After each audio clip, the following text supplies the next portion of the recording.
Welcome back, everybody. BShooter94 with another WCW Monday Nitro. I want to say thank you so much to everybody who's been crushing it with this channel.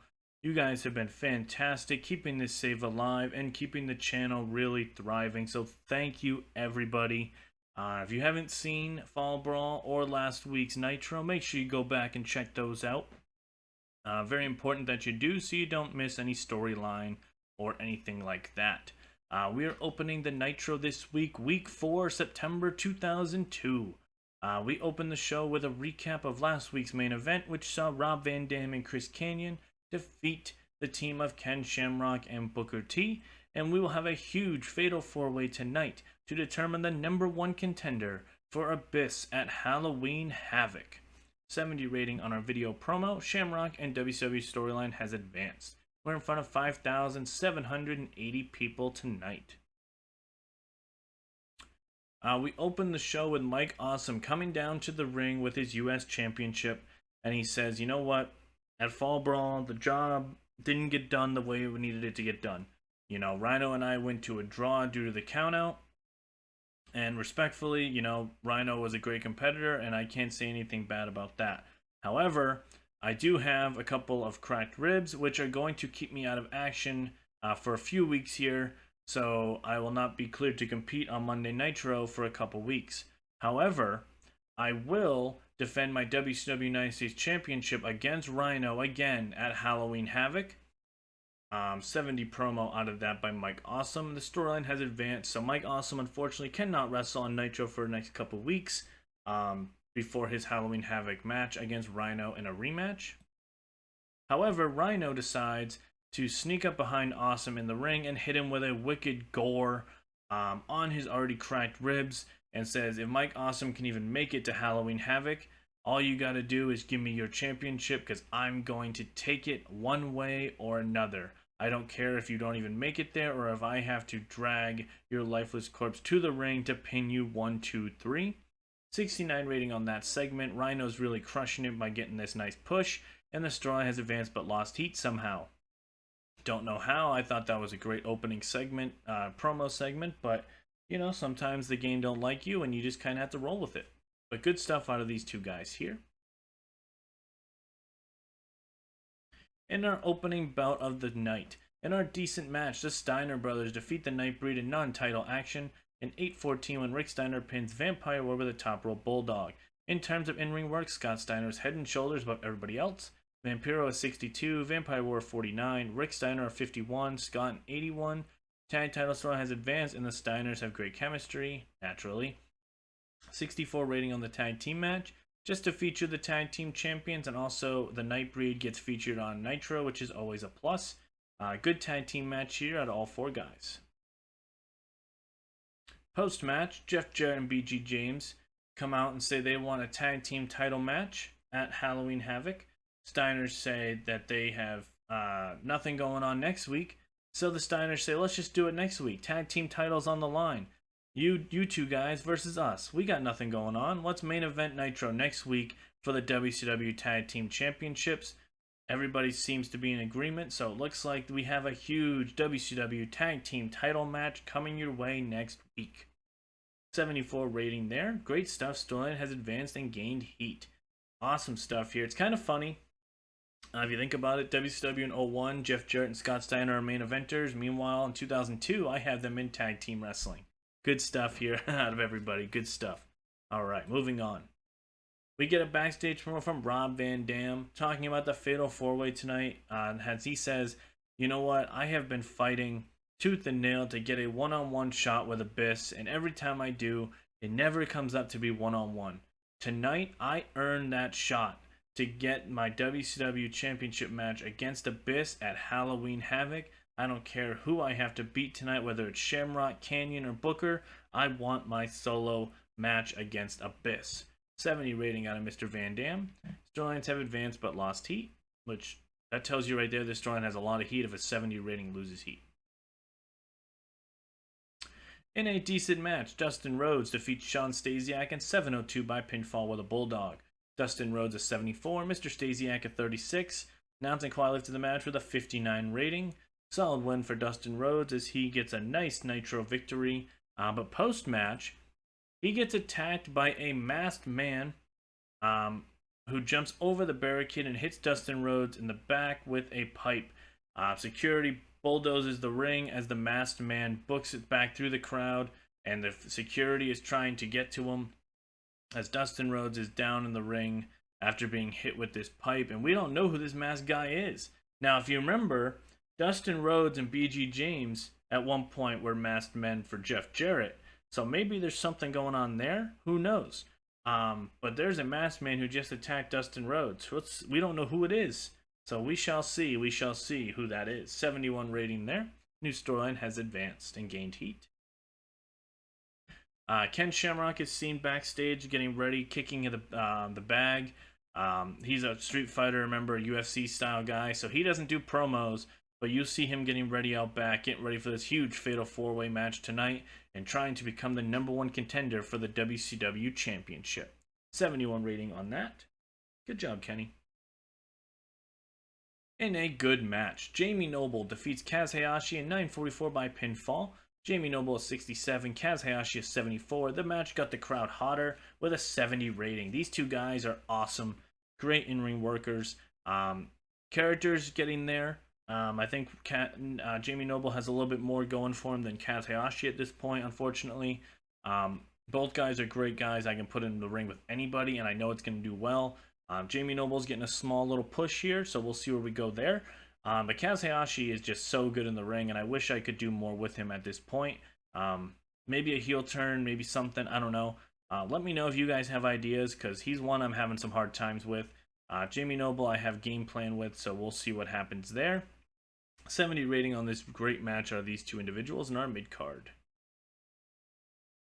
Backstage, we have James Mitchell and Abyss talking about how they don't care who's going to win this fatal 4-way tonight. Abyss has knocked down everybody who's come to his way.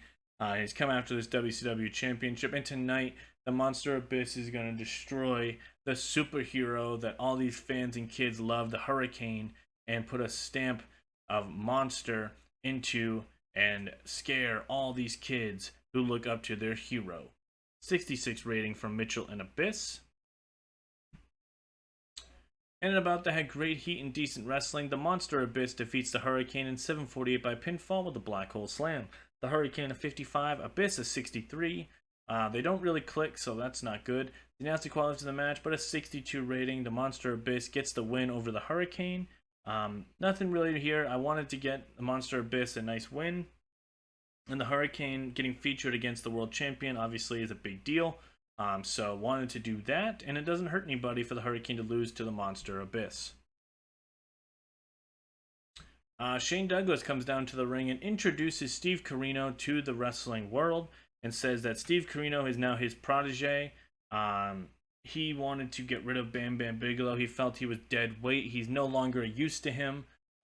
He was starting to become a nuisance for me. And last week when we lost to that Punk team, America's Most Wanted, that was the final straw for me. I had to get rid of him. And Steve Corino is now taking his place and is now going to be part of the franchise with me, Shane Douglas. So we get two things here. We get the introduction to Steve Corino, and we get an explanation for why Bam Bam Bigelow is no longer a part of Shane Douglas's franchise. In real world in this, so backstage, I had Bam Bam Bigelow test positive for drugs twice. That was enough for me to kind of write him off and let him finish his contract and move on and be done with it. So 54 rating there. America's Most Wanted comes out and says they have a lot of issues with what they did to what Shane Douglas and Steve Corino did to Bam Bam Bigelow last week. Whether or not they agree with Bam Bam Bigelow's mindset or whatever, the fact that what they did to him was just wrong. And that tonight, just because you change partners doesn't going to change the result. We beat you guys fair last week. We'll do it again right now. 65 rating. Storyline has advanced and gained heat. And in a poor match, Steve Corino and Shane Douglas defeat America's Most Wanted in 9:58 when Steve Corino pins James Storm after using a foreign object. In terms of in-ring work, Shane Douglas was head and shoulders above everybody else. Shane Douglas of 58, Steve Corino of 37, Storm of 43, Chris Harris of 46. Storm has advanced and lost heat. Now Squad lifted the match, and James Storm benefited from a hot new move. 51 rating on the match. This is simply just to continue this feud. We're going to kind of go with another tag team feud here. That's away from the tag team title since we have so many good teams. And this is going to help also get Corino more introduced to the audience. Backstage promo from Chris Kanyon talking about how this is his shot.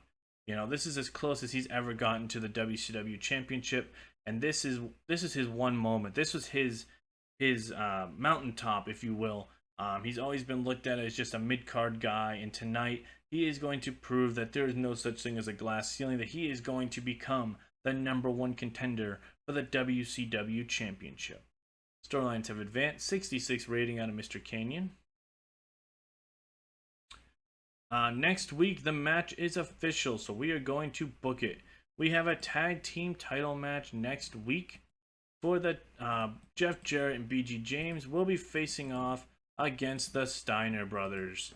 So we got Jeff Jarrett, BG, Scott, and Rick Steiner. Perfect. WCW Tag Team Championships will be on the line.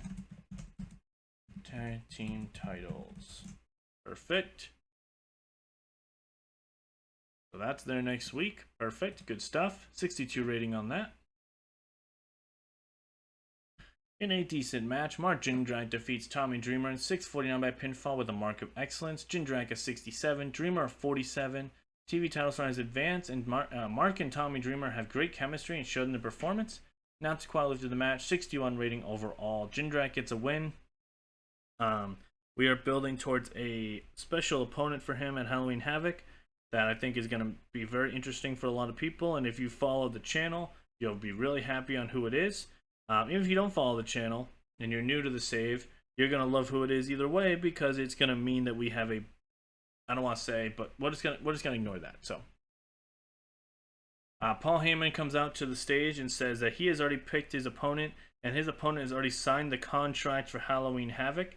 He says, next week, Jindrak, I'm going to bring the contract to you, and you are going to sign it in the ring. And once you sign, we will determine who that opponent will be. You will find out the week before Halloween Havoc. Maybe. We'll see. I haven't decided yet. And Jindrak's obviously pissed. Heyman smiles at him as the crowd is kind of wondering who it's going to be. Is it a new signing? Is it someone being called up? Is it an injury return? We don't know. We don't know who this is. 61 rating here. Kevin Nash comes down to the ring, cuts a promo on Rey Mysterio, and says, you know what, last week I thought I was done with Ray. And then I realized that I'm not done until I officially make sure Rey Mysterio will not be a thorn in my side here in WCW. So, Ray, if you can find your way there, I challenge you to one more match at Halloween Havoc. And at Halloween Havoc, I'm done with you. 73 rating out of Nash's promo there, keeping the storyline going. Backstage promo, we got Booker T and Sharmell talking about he's the only one in this Fatal 4-Way who's actually ever been WCW champion. So these punks need to start respecting that the fact that Booker T is the only man deserving to face the Monster Abyss for the WCW title. I should have had my match last month, but that punk Rob Van Dam decided to get involved and get into a triple threat match. So this time, I'm going to make it a singles match. 67 rating out of Booker. And in our main event of the evening, and about that had fantastic heat and great wrestling, Chris Kanyon defeats Booker T by pinfall. Rob Van Dam and Ken Shamrock in 18-16 when Chris Kanyon pins Booker T after a flatliner. In terms of in-ring work, Rob Van Dam was head and shoulders above everybody else. Chris Kanyon a 70, Booker a 78, Rob Van Dam a 92, Ken Shamrock a 62. All storylines have advanced and gained heat. Booker was off his game. This match got the crowd hotter with an 82 rating. Let's go. Way to crush it, guys. 82 rating. And Chris Kanyon is our new #1 contender, as he will be facing off against the Monster Abyss at Halloween Havoc. Not sure if any of you guys called that, but I mean, I'm sure the crowd is probably very confused and very shocked and happy for Chris Kanyon getting the win, as he is going to face off against our monster at Halloween Havoc. Let's see what we get for an overall rating here.